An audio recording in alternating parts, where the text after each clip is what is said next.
Hi friends, welcome to my channel Liya's secret recipes. I hope आप सब ठीक होंगे। तो मैं मेरे चैनल पर यही कोशिश करूँगी कि ज़्यादा से ज़्यादा बेकिंग रिलेटेड रेसिपीज़ शेयर करूँ, क्योंकि 15 साल पहले जब मैंने बेकिंग स्टार्ट किया था तब मुझे भी बहुत मुश्किलों से गुज़रना पड़ा। जैसे ओवन के बारे में जानना हो, रेसिपीज़ के बारे में, या फिर मेजरमेंट से रिलेटेड कोई डाउट्स हो। मुझे क्लासेस लेने के लिए भी बहुत रिक्वेस्ट आते हैं। तो मेरा मकसद ये चैनल स्टार्ट करने का यही था कि मैं उन लोगों की मदद कर सकूं, या फिर उन लड़कियों की हेल्प कर सकूं जो आज भी कुछ करना चाहती है पर हालात या परिवार उनका साथ ना देता हो। तो ऐसे हाउसवाइफ्स या लेडीज़ जो घर पे से कुछ करना चाहते हैं और घर से बाहर निकल कर काम नहीं कर सकते, ये खास उन लोगों को बहुत फ़ायदा होगा। मैं मेरे चैनल पर मेरे बिज़नेस रेसिपीज़ शेयर करूँगी, जो मैं खुद भी as a home baker sell करती हूँ, जिसमें आप लोग भी सीख कर अपने घरों से ही सेल कर सकते हैं। मैं चाहती हूँ कि मेरे चैनल से आप लोगों को बहुत फ़ायदा हो, तो प्लीज़ मेरे वीडियोस को ज़्यादा से ज़्यादा शेयर करें, बहुत लोगों तक पहुँचाएं। मेरे चैनल को सब्सक्राइब करके मुझे सपोर्ट करें। और हाँ, कमेंट्स में भी ज़रूर सजेस्ट करिएगा कि आप लोग क्या चाहते हैं। तो चलिए बढ़ते हैं आज की वीडियो की तरफ। तो अब ये है मेरा माइक्रोवेव ओवन। इसमें कन्वेक्शन मोड है।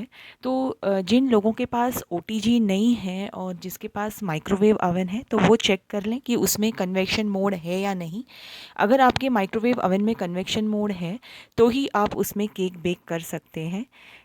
ये तो मेरा बहुत पुराना मॉडल है, 15 साल पुराना, लेकिन मेरे को बहुत अज़ीज़ है। ये मेरे हस्बैंड ने मुझे गिफ्ट दी थी जब मुझे बेकिंग में इंटरेस्ट स्टार्ट हुआ था, तभी की उन्होंने दी तरफ। थी। तो ये है मेरा ओवन। ये मैंने 6 इयर्स बैक लिया था। ये मेरा इनबिल्ट ओवन है। तो इसमें बेकिंग बहुत बढ़िया होता है। मैं सभी चीज़ बेक करती हूँ, जैसे cakes, brownies, cookies, biscuits, burger buns. इसमें ब्राउनिंग बहुत अच्छा होता है, लेकिन ये ओटीजी से थोड़ा हाई टेम्परेचर पे चलता है। जैसे कि अगर ओटीजी पे हम 160 पे बेक करते हैं, तो इस पे 140 या 150 पे बेक करेंगे तो सही चलेगा। लेकिन मैं चाहती हूँ कि अगर जो बिगनर है तो वो इस पे इन्वेस्ट ना करें, एक छोटा सा ओटीजी ले। ये नाग गोल्ड हैफले ब्रांड का है मेरा। बहुत अच्छा ब्रांड है, मुझे तो अभी तक कोई दिक्कत नहीं हुई। अब देखते हैं measuring cups. Measuring cups and spoons बहुत इम्पॉर्टेंट होता है बेकिंग के लिए। तो मेरे पास दो सेट्स हैं, जैसे 240 ml के और 250 ml के। तो ये जो कप है, ये 250 ml के कप है। ये पूरा सेट में मिलता है। 1 table spoon, half table spoon, और इसमें ml भी लिखा हुआ होता है, तो आप देख के ले लीजिए। ये जैसे कि 240 ml कप्स है, ये भी मेरा बहुत पुराना है। ये फर्स्ट सेट है जो मैंने लिया हुआ था, यूएस से लिया था मैंने ये। तो बहुत पुराना है ये। और इसी के साथ मिलते हैं स्पून्स भी। तो जैसे टीस्पून्स हो गए, हाफ़ टी स्पून, 1/8 टीस्पून, ये मैंने होम सेंटर से लिया हुआ था।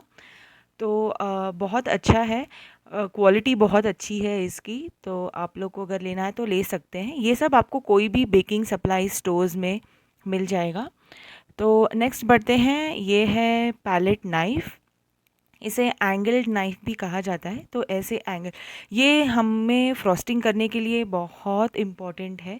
तो एज अ बिगनर आपको एटलीस्ट एक ऐसा नाइफ होना आपके पास बहुत ज़रूरी है, क्योंकि ये फ्रॉस्टिंग में काम आता है। अब हम बढ़ जाते हैं सेरेटेड नाइफ़ की तरह, जिसे ब्रेड नाइफ़ भी कहा जाता है। ये भी बहुत इम्पॉर्टेंट है, आपके पास एक नाइफ़ होना ज़रूरी है जब आप बेसिक स्टार्ट करते हैं। ये केक लेयरिंग में बहुत काम आता है। जिसे लेयर्स कट करते हैं हम, तो उसे सेरेटेड नाइफ से ही कट किया जाता है। हम नॉर्मल नाइफ नहीं यूज़ कर सकते हैं लेयर्स कट करने के लिए। तो ये तो ऐसे ही मैंने जो डिज़ाइन करने के लिए आर्टिस्ट नाइफ़ कहते हैं इसे, ये मैंने ख़रीदा है क्योंकि मुझे काम आता है ये केक डिज़ाइनिंग में। तो अब बढ़ते हैं सिलिकॉन स्पैचुलास की तरफ। ये बड़ी साइज़ की सिलिकॉन स्पैचुलास है। इसमें 2 साइज़ मिलते हैं, एक बड़े वाले और एक छोटे वाले।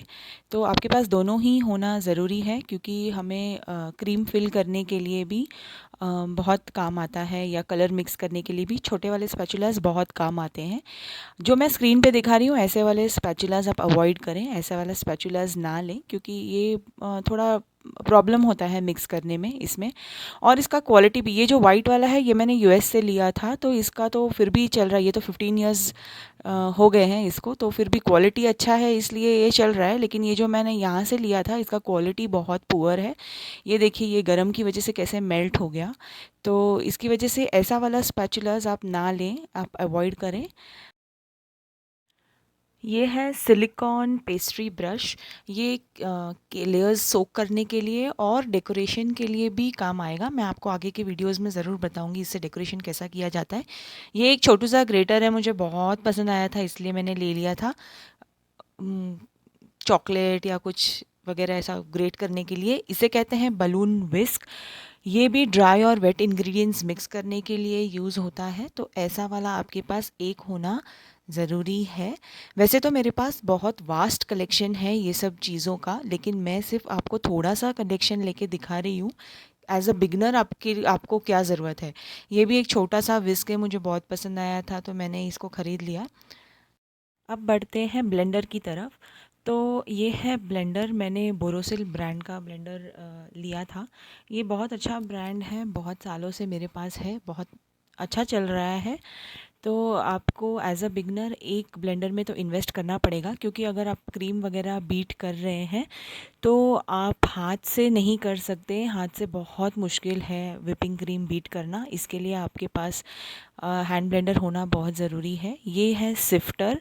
ये ड्राई इंग्रेडिएंट्स सिफ्ट करने के लिए काम आता है, लेकिन मैं इसे यूज़ नहीं करती हूँ। मैं एक नॉर्मल छन्नी ही यूज़ करती हूँ।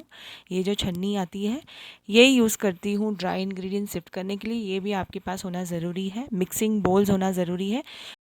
बोल्स जो है वो प्लास्टिक के अगर आप ले रहे हैं तो वो सिर्फ ड्राई इंग्रेडिएंट्स सिफ्ट करने के लिए लें। आप जो प्लास्टिक के बोल्स हैं वो क्रीम बीट करने के लिए या whip करने के लिए ना यूज़ करें। आप ऐसे वाले स्टील बोल्स यूज़ करें क्रीम बीट करने के लिए या whip करने के लिए। इसमें बहुत अच्छा, या ग्लास बोल्स यूज़ करें। लेकिन प्लास्टिक बोल्स प्लीज़ अवॉइड करें क्रीम whip करने के लिए, उसमें थोड़ा प्रॉब्लम होता है। क्रीम जल्दी से मेल्ट होने लगता है प्लास्टिक बोल में। ये मैंने आपके साथ शेयर करने को भूल गई थी, ये मेरा वंडर शेफ़ का स्टैंड मिक्सर है। तो ये मैंने अभी 6 साल पहले ही लिया था। ये मुझे बहुत हैंडी होता है। हैंड बीटर से क्रीम, बहुत सारे ऑर्डर्स होते हैं तो हैंड बीटर से क्रीम मिक्स करते करते या केक बैटर बनाते बनाते हाथ दुखने लगता है, तो ये मेरे को बहुत हैंडी होता है। ये मेरे हस्बैंड और मेरे बेटे की तरफ से मदर्स डे के लिए गिफ्ट था मेरे लिए। अब जो आप स्क्रीन पे देख रहे हैं ये भी एक टूल है केक स्लाइस करने के लिए। ये भी मैंने यूएस से लिया था, लेकिन मैंने इसे कभी यूज़ ही नहीं किया, क्योंकि मुझे इससे सेटिस्फेक्शन मिलता ही नहीं है। जो मैं सिरेटेड नाइफ़ से अपना केक स्लाइस करती हूँ उसमें जो सेटिस्फेक्शन मिलता है वो इससे नहीं मिलता, तो मैं इसे कभी यूज़ ही नहीं करती। अब आप जो देख रहे हैं स्क्रीन पे वो है स्क्रैपर। मार्केट में बहुत सारी वैरायटीज़ मिलते हैं, स्टील के हैं, प्लास्टिक के हैं।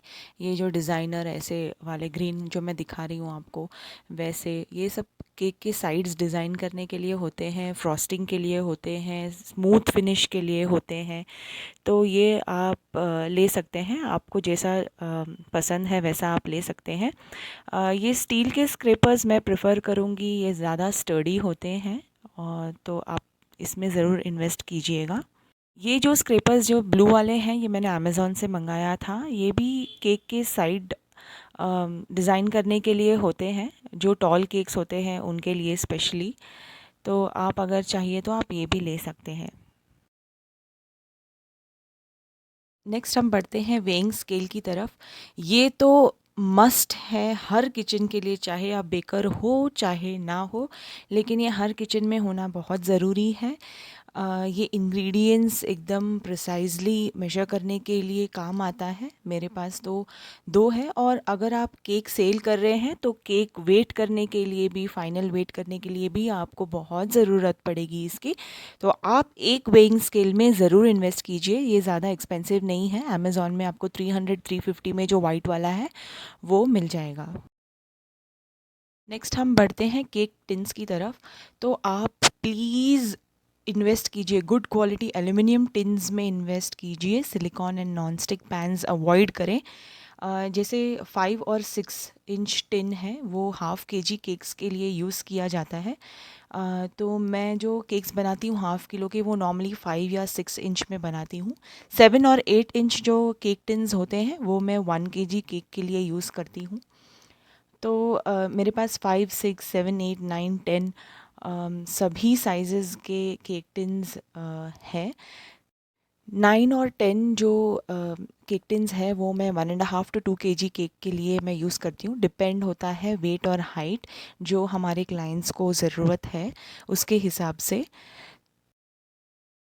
कुछ रेक्टेंगल टिन्स भी हैं मेरे पास जो मैंने लेके रखा है, मैं पर इसको हार्डली यूज़ करती हूँ क्योंकि रेक्टेंगल केक तो बहुत कम ऑर्डर आता है। ये है स्क्वायर टिन्स। तो इसमें भी सभी साइजेस अवेलेबल है, right from 4 till 12 inches square tin मेरे पास अवेलेबल है। तो ये जैसे ऑर्डर आता है उसके ऊपर, जैसा 12 इंच जो स्क्वायर टिन है वो हम 3 kg केक्स के लिए यूज़ करते हैं। यहाँ पे मैं आप लोगों के साथ एक और चीज़ शेयर करना चाहती हूँ कि आप लोग जब भी टिन लें तो प्लीज़ उसको अच्छे से चेक कर लें। ये जो मैं आपको स्क्रीन पे दिखा रही हूँ ये भी एक राउंड टिन है, लेकिन इसके अंदर आप देख सकते हैं कैसा है, और ये जो टिन है ये आप देख सकते हैं, इसमें दोनों में कितना फ़र्क है।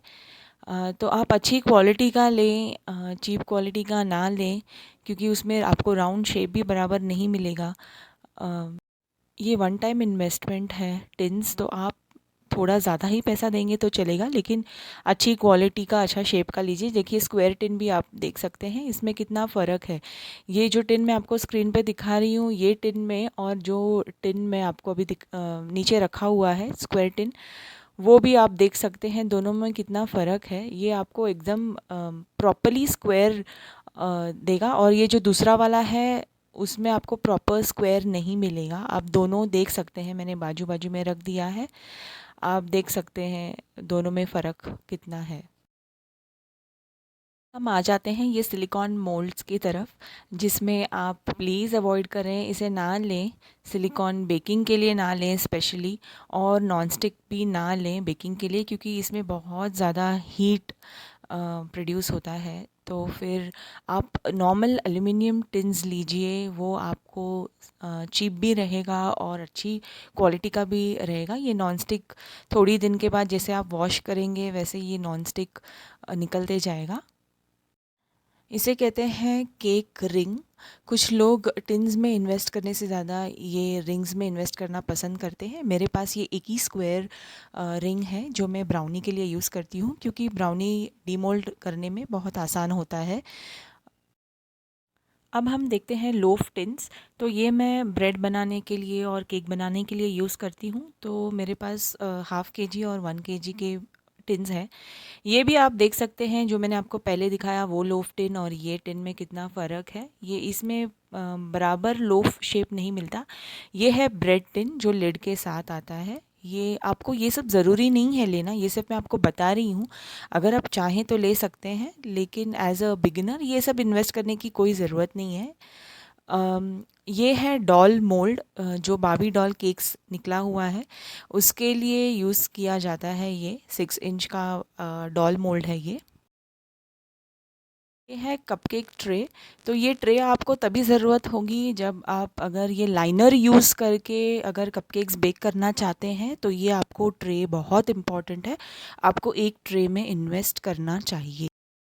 ये जो आप देख रहे हैं ये bake and serve cupcake liners है। इसमें आप डायरेक्टली बैटर पोर करके एक नॉर्मल ट्रे के ऊपर रख के इसको बेक कर सकते हैं। उसके लिए आपको कपकेक ट्रे की ज़रूरत नहीं है, आप डायरेक्टली उसको पोर करके बेक कर सकते हैं। ये है पार्चमेंट पेपर। आप पार्चमेंट पेपर ही लीजिए, बटर पेपर मत लीजिए। पार्चमेंट पेपर थोड़ा एक्सपेंसिव आता है, लेकिन केक आसानी से डिमोल्ड हो जाता है। बटर पेपर में थोड़ा मुश्किल होता है, कभी कभी केक चिपकने का डर रहता है। ये है नॉज़ल्स। एज़ अ बिगनर मैं आपको बोलूँगी कि आप प्लीज़ इतने सारे नॉज़ल्स में इन्वेस्ट ना करें। आप जैसे जैसे एक्सपर्ट होते जाएंगे आप नॉज़ल्स ख़रीदते जाइएगा। लेकिन इनिशियली आप प्लीज़ ज़्यादा नॉज़ल्स मत लीजिए। ये है रोज़ पेटल नॉज़ल। इसे जो रोज़ेस बनते हैं विपिंग क्रीम से वो बनाया जाता है। अगर आप रोज़ पेटल ले रहे थे उसके साथ में एक नेल ज़रूर ले लेना, पेटल नेल।